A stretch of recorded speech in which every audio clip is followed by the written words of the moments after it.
হয়ে গেছে।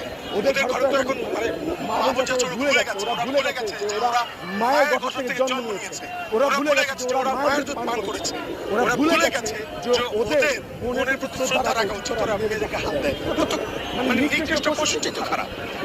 আমরা কি বলবো, দেখিয়ে দিচ্ছি এখন স্পষ্ট, বর্ডার লাইন খুবই স্পষ্ট। ন্যায় নাকি অন্যায়, মজলুম নাকি জুলুমবাজ, লাল না কালো? আমরা লালের পক্ষে। আমরা কার পক্ষে? আমরা এটাই বলতে চাচ্ছি, আমাদেরকে আর যখন আমরা সবাই মরতে শিখে গেছি, আমাদেরকে তো আর কেউ দাবি রাখতে পারবে না। এটা তো এখন কথা না, ৭১-এর কথা, 2024-ও একই কথা বলছি। আমরা যখন মরতে শিখে গেছি, কেউ আমাদের দাবি রাখতে পারবে না।